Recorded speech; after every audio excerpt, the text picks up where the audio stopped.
Shalom, and welcome back to Bnei Noach Academy, Thoughts on Life. Please remember to hit the like button, to subscribe, and most importantly, to share this insight and inspiration with friends and family.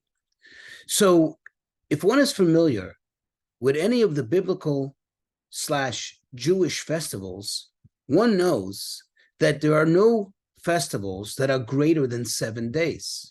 The festival of Pesach, Passover, is 7 days.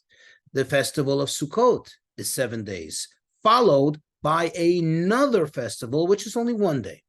Now, it's true that in most of the world, Jews celebrate, for example, Passover for 8 days.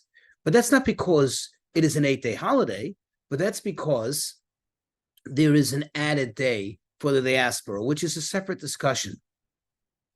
But essentially, all festivals are no more than 8 days, 7 days, forgive me.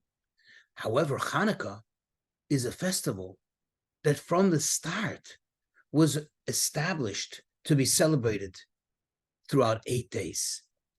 What is the meaning of it? 7 versus 8. Well, we'll get a little Kabbalistic, but also very practical. You see, the number 7 represents the normal, natural realm. Let me explain.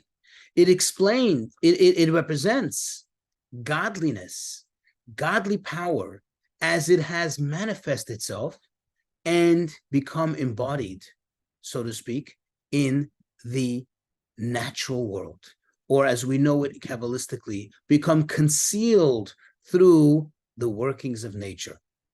In fact, if you look at the 6 days of creation, which, by the way, that makes the number 7, because you have the 6 days of creation, and then you have the 7th day, the Sabbath, which is still part of this realm. It's just that it's the highest level, the highest tier of this realm. It's the holiest day of the 7 days of the week, but it's still within the realm of 7.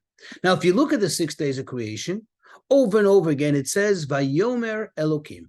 And Elokim said, this name of God represents the godly power, that energy, as it gets concealed, it gets contracted, and it hides itself within nature. In fact, the numerical value of the letters that make up the word Elokim and the letters that make up the word Ha-Teva, which means the nature, is the same.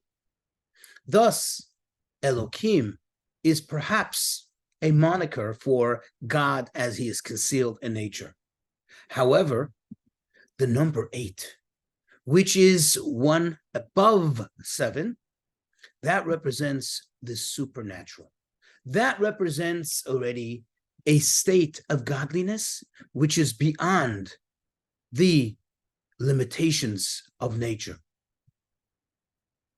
Thus, the miracle of Chanukah represents such a supernatural miracle that it even is greater, and perhaps it shadows over even the miracles of Passover, Sukkot, and so on, because those were done, so to speak, within the realm of nature. Although they're miracles, but they have somewhat a connection to nature. Thus, it's represented in the idea that the festival has been established by God in the Torah to be celebrated for 7 days. However, Chanukah is that which rises above. It is beyond. It is 8, the power of 8, which is the power of the supernatural, out of the realm of nature. Now, this is a very important message to us, because on the one hand, as I said, Chanukah is obviously greater than the other festivals. However, when you look closely, you notice that the other festivals have some restrictions, or many restrictions, I should say, very similar to the Sabbath. It says, do not do any malacha, do not do any tasks, do not do any work. One has to refrain from work. One has to refrain from any mundane activities during Passover, during the Sukkot, during the Shavuot, during all the major biblical festivals. Similar to the Sabbath. The only difference in the Sabbath is that you're allowed to cook food. But other than that, it is like a Sabbath with all the restrictions. Whereas Chanukah has no restrictions. They're regular mundane days. It's just that we light the candles and we thank God for the miracles. That's it. There are no other rituals. There are no other restrictions throughout these 8 days. What does this tell us? This tells us that when you're in nature, in order to rise high above it, but you're still within the realm, you need to refrain from engaging in it. Only then can you be holy. But when you're connected to the supernatural, to the power of Chanukah, then you're able to live that power. You're able to enjoy that power. You're able to be invigorated with that power without any concern, without any fear of being pulled down by the nature, because you're a supernatural. And this tells us that in our lives, generally we live the power of 7. But there are times when we have to lift ourselves above, just rise higher and tap into that supernatural power that we have in us, that godly power that we have within us, and not allow anything in nature to phase us. This is a very special message, perhaps the most important message of Chanukah.